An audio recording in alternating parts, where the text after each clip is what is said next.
The Legend of Turkey Claus by Faye R. Kiley. Once upon a time, on a farm in Pennsylvania, there was a flock of happy turkeys. They were happy because they had made it safely through Thanksgiving. None of them ended up as the main course of a family dinner. They all breathed a sigh of relief. The turkeys had been worried for weeks. Today, they were their old selves. They strutted around the barnyard. The turkeys were doing a happy dance to their favorite song, Turkey in the Straw. They gobbled contentedly, gobble, gobble, gobble, with each other, gobble, gobble, and pecked for seed in the afternoon sun.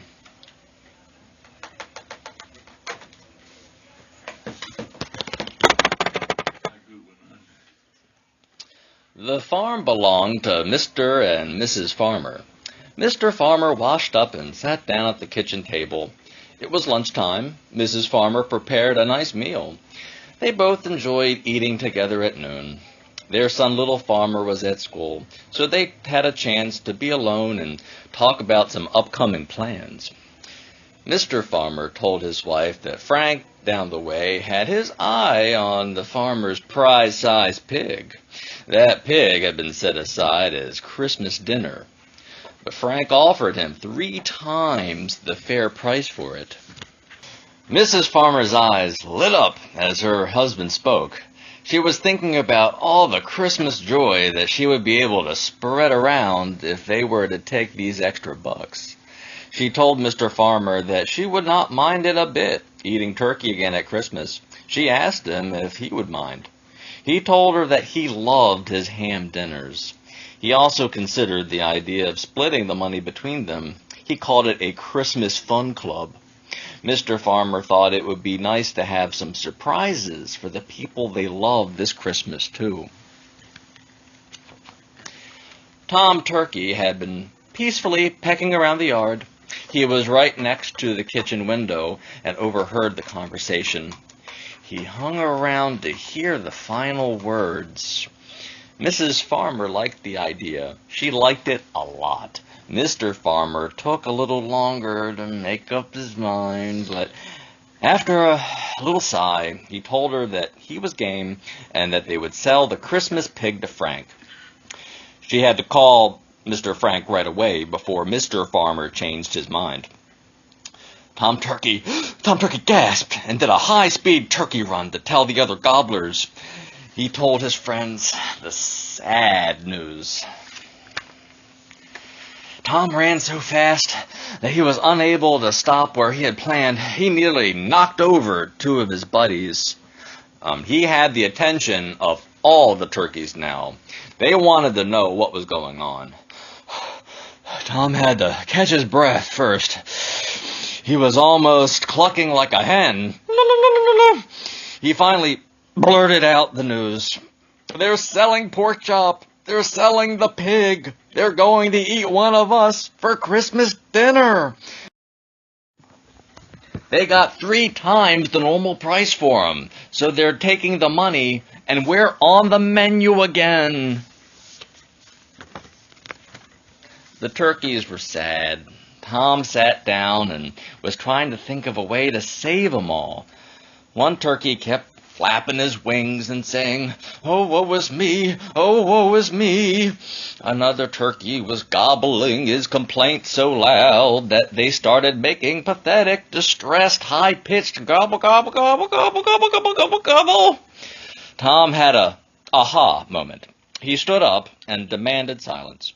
He told them to stop wallowing in self-pity and to listen up. The turkeys were given jobs to gather things to carry out the plan. The next day, the farmer's son, Little Farmer, came to feed the turkeys. These were free-range turkeys, but it was Little Farmer's job to feed them every day anyway. When he arrived, a little after sunrise, the turkeys were in a foul mood. They pecked at Little Farmer, and he hated this. "Hey, stop that! Hey, you! Hey! You know, one of you is gonna be our Christmas dinner. They sold the pig. Is it you? Or is it you? Or could it be you? He yelled and pointed at Tom. Tom looked hard into the eyes of the little farmer. He said, "Do you know to whom you are talking?" The little farmer said, "Just my Christmas dinner." He laughed in Tom's face. "Ha ha ha! No, I am much more than that. Be afraid, be very afraid, for I am the mighty Turkey Claus, and these are my elves. We have been given powers from the North Pole to protect ourselves. If you eat me, or any of my elves this Christmas, none of your crops will produce enough food to feed a skinny little mouse."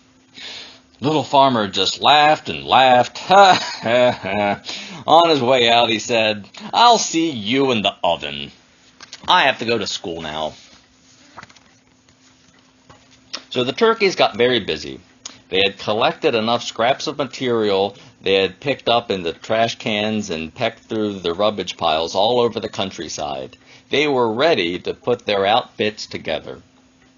When little farmer got home from school, he told Mrs. Farmer what Tom Turkey had said.